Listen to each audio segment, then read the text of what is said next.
Hey, what's up, guys? Welcome back to Take on Tottenham. My name is Ben, and this is my take on Tottenham. And no full-time results, no matches. We are in the middle, I guess you call it, of the winter break.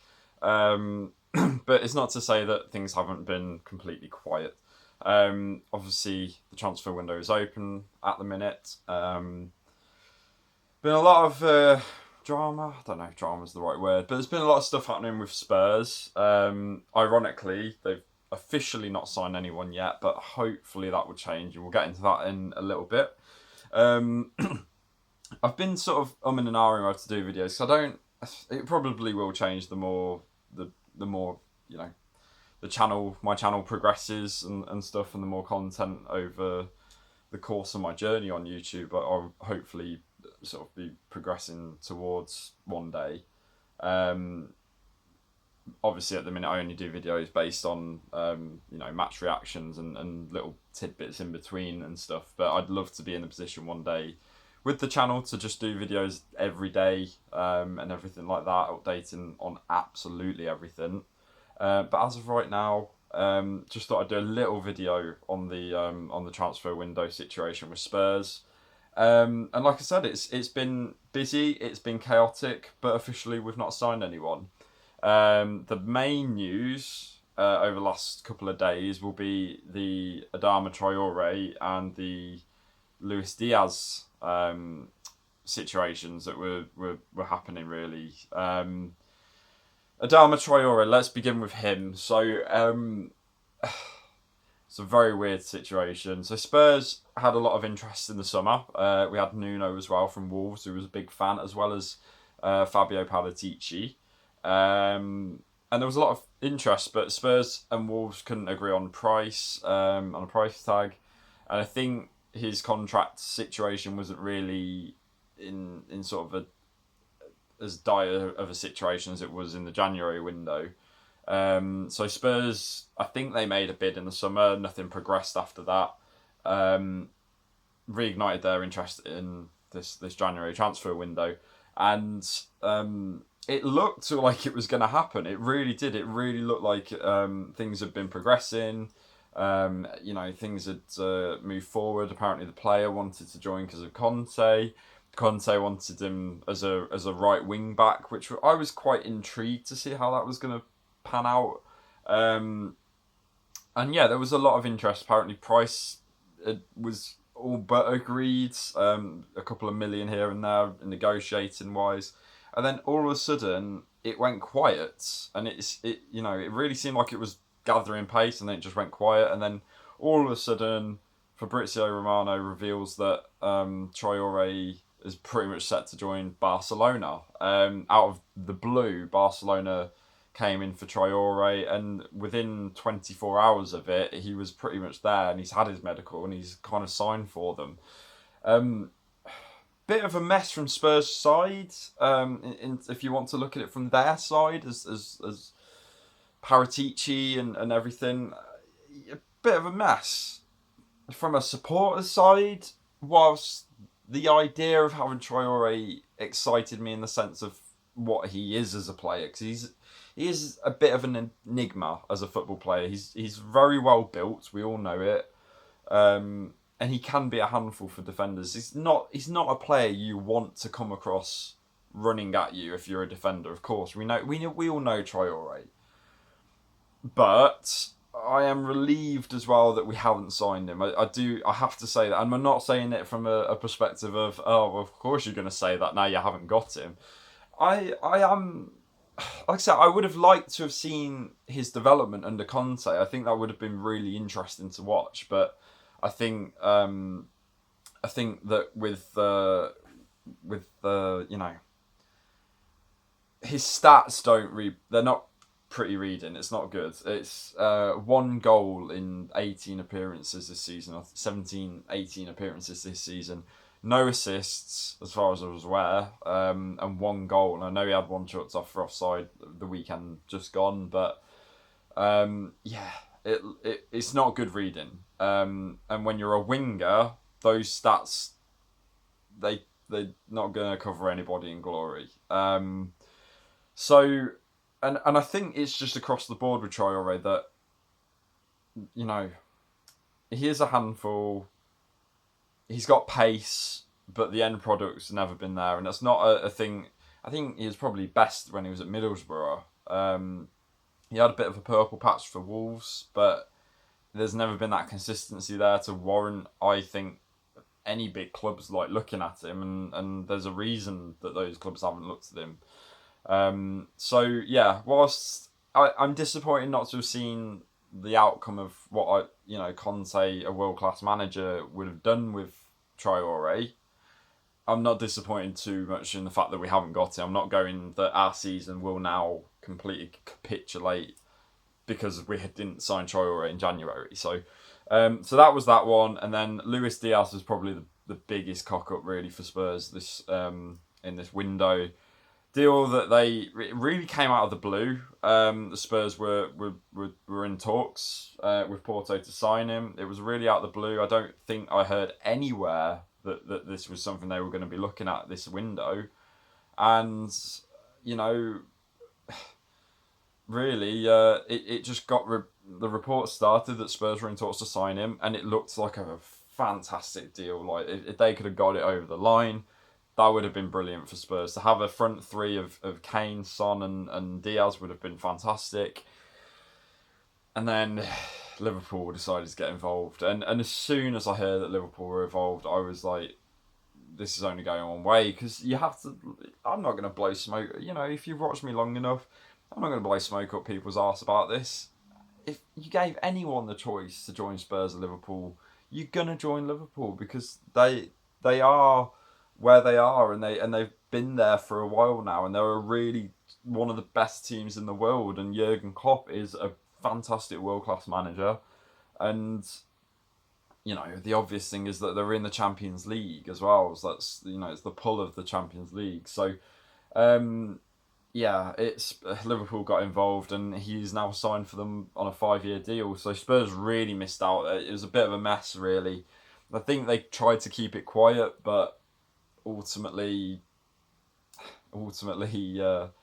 it was reported, and Liverpool kind of... I think Liverpool wanted to sign him in the summer, but unfortunately for Spurs, once they heard Spurs were interested, they accelerated their plans and got the deal wrapped up and done, and that was that really. So Spurs have missed out on the key player, shall I say, with Diaz, but Traore not so much. But I think they absolutely need additions to the team in this window, and let's get into it, because there's 2 players that will be joining Tottenham, and I hope that there's absolutely nothing that could go wrong. I don't think so. Everything I'm saying, by the way, is all through Fabrizio Romano. I think that I only really listen to him when transfer speculation and rumours come around. Not to say that he doesn't get everything. There's some things that he's reported, like who was it? The Messi stuff that he was reporting and not to say it was wrong either. He was reporting that Messi was going to sign the contract, and then that just changed, and that's not his fault for reporting it. That's just how that situation changed. But I usually go with Fabrizio Romano for any sources or any information with and Alistair Gold as well with Football.London as well. I think is a really my 2 go-to people that I listen to. Literally anything else, Sky, BBC, ITV, whatever you want to say, ESPN, whoever, I don't listen to it. I just wait for those guys to say it. So yeah, Fabrizio Romano reporting 2 transfers coming in for Spurs. First 2 signings of the window on the 30th of January. So the first one we've got is Dejan Kulusevski, both from Juventus, both these transfers that I'm talking about. So it's going to be a paid loan, €5 million, and it's going to have a buy option clause if Spurs make the top 4, so Champions League, of course. The price that I have to pay is about €40 million. For that, I think there's an appearance clause in there as well. Like, so, if he makes a certain amount of appearances, the clause will be activated. It'll be triggered. So Spurs will then have to pay that much for it. So, he's a winger. He I think he scored for Sweden was it last night or the night before, I can't remember, but he's you know, Spurs I don't think need wingers desperately, but I'll take some more attacking hopefully creative options going forward. I think let's not beat around the bush again. Luis Diaz would have been amazing. Do I feel like Spurs have had to settle? They've had to find someone. They've had to bring someone in. Yes, in a way, but I also think Juventus are a really brilliant club as well at the minute, and let's hope that it is a bit of a gem. I think it's one of those again that Spurs have had to settle for because of the Diaz thing going the wrong way. But let's hope it's a good deal. Like I said, it's a low loan, so I mean it's probably going to be made permanent, but we'll have to wait and see. The other one, which I'm personally really happy about, is Rodrigo Bentancur from Juventus as well. This is not a loan. This is just a straight up paid transfer, permanent transfer. I think it's 19 million euros with 6 million euro add-on in add-ons as well. So. And that is I think that's a really good transfer for Spurs. I think Aston Villa were looking at Bentancur, and I was really gutted about it because I'm not good that he was going to Aston Villa. I think Villa have had a very, very good transfer window, and I thought that they, with the addition of Bentancur, would have had an amazing transfer window. And then there was rumours that Spurs were getting involved. They were looking at it, and then the talks turned to advanced talks. And now it looks like it's all but done. And what I'm hearing is that both players are going to be having their medicals soon. I think Bentancur's going to be having his medical in Uruguay. So they're going to do it while he's out there on international duty. And Kulusevski's actually flying to London tonight, probably right now as I'm saying this, to come and complete his medical and his transfer and all the press and the promo stuff with Spurs. You know how they do it with all the shirt holding and everything like that in the interviews. So hopefully those deals will get confirmed either tonight or tomorrow at the very latest, but they look like they're all but certain, which is really good. Really good from Spurs' perspective that they have done business, and like I said, Juve are a really good team, so hopefully we're getting some really good players. Conte, Italian, Paratici, Juve, roots, it's all there, isn't it? And from what I hear, that I think it was, I can't remember. I think it was Bentancur that Conte wanted at Inter. So I'm hoping that Conte will be really happy with these signings, and we'll wait and see how they go. I was going to get into our outgoings in a second, but I've just read I've got a transfer fee coming up, and apparently Spurs, I'm just reading the headline of Spurs looking to protect Ndombele's value because he's one of the potential outgoings. Just having a quick browse. Just seeing if there's any dramatic developments from what I can see, but I think it's just chit chat. Anyway, speaking of Ndombele, it looked for a long time that he was going to be going out to PSG. Poch reunion, all that. That's not the case anymore. Apparently PSG seems to be off the table. And it looks like he'll be joining Lyon, of where we purchased him from. It's going to be a loan. If it's going to be anything, it's going to be a loan, and it's advanced talks. It's going to be a buy option clause as well. It seems to be, this is the running theme. I don't know if it's from the pandemic or, with clubs being hit hard financially, but there's going to be a lot of loans with a lot of loan to buy options and clauses and trigger, everything involved. But yeah, it's going to be a loan with a buy option clause back to Lyon. How much it's all to be, to be certified really. Spurs record signing, spent 62 million on him, 65 million maybe, I'm not sure, but it was a big transfer for Spurs. Not worked out, but that's for another video. But yeah, Spurs are not going to want to lose too much money on it, so it'll be interesting to see how that happens. But like I said, it's advanced talks with Lyon, so that looks like Ndombele's Spurs career is probably over, and that's very sad, I think, how it's ended. And I'll do a video separately, I think, on Ndombele, because I know I did one a couple of weeks ago after the cup game against Morecambe, but I want to talk more about it.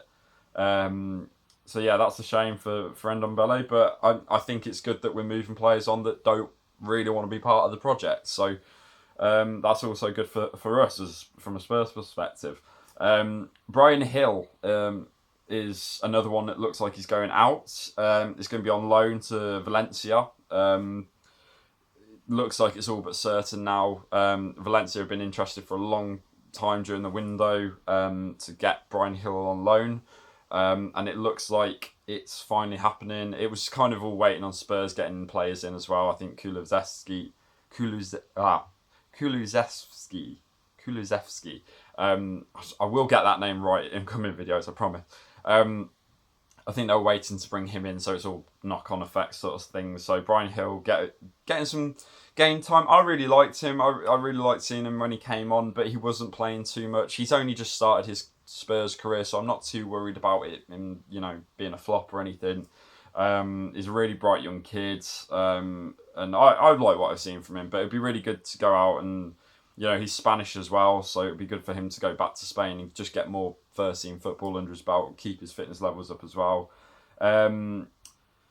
Dele Alli is another one that we're waiting on. I've heard nothing really about. I've heard rumours of Everton and Newcastle, but there's been nothing in terms of talks or anything. I've not heard anything else recently. Spurs are looking to offload him, whether it's a loan or a permanent transfer, we don't know, but we will wait and see. But it's another one of those really that it's gone quiet. So I don't know. The transfer window ends soon, so who knows. Giovani Lo Celso. Now that's an interesting one because I didn't really think he'd be going in this window, but or in any window because he's not long joined Spurs, and I think when he's been playing really well, he's been a really good signing for us. But it's also like he's not like Ndombele. He's not consistent enough. We've seen glimmers of Giovani Lo Celso, and I think I was really hyped when we signed him. I really was, but it's not worked out so far. I heard a couple of days ago that Lyon were interested in trying to loan Lo Celso, but. And apparently it was all but agreed, apart from on Lo Celso's side. He didn't want to move to Lyon, and the deal is off now with them. So he wants to move to Valencia or Villarreal, apparently, and they're interested. They're in talks over a loan, potentially, but he's more interested in the Spanish teams and the Spanish league. So we will see if that one comes into play at all. Another one that I'm quite shocked at is that Steven Bergwijn apparently deal potentially might not be off the cards for him. Ajax is still interested. They had a £50 million pound bid rejected from Spurs. He had that amazing game against Leicester. It's kind of coming back again. Apparently Spurs are willing to chat to him if it's 25 million. If Ajax are willing to go that high, but. Apparently the negotiations are still open. I don't want that to happen. I really like Bergwijn. I think he's over the last couple of seasons he's just been unlucky with injuries and confidence and things, and I think there's a really good player in there, and I really don't want him to leave. I don't think that would be a good move for Spurs. Conte, by the sounds of it, doesn't want him to go either. It will be interesting to see what happens. I really hope they don't do that though. And that's it really. I've just seen something come up about Bryan Hill, who I've said is pretty much all but going to Valencia on loan. I'm just reading that Porto are apparently also interested on a loan for the rest of the season. So that could be a thing. It'd be very interesting to see if Spurs want to do anything with Porto after what's happened with the Diaz thing. Don't know. But yeah, that is kind of it for the transfer news, guys. It's I will do anything if there's any absolute breaking news. I said I might do a video once Spurs have signed Kulusevski and Bentancur, sorry, but yeah, we will see how we go. But it's going to be, I think it'll be a very busy end of the window for comings and goings for Spurs. It's not going to be a quiet. They've had a couple of deadline days that have been really quiet over the last couple of years, which has been really disappointing. So, yeah, we'll see what happens, but I will try and keep you guys updated as and when I can. And I'll see you guys in the next video. If you haven't already, please hit the subscribe button. I just can't talk. Yeah, I'll see you guys in the next video. And as always, come on, you Spurs.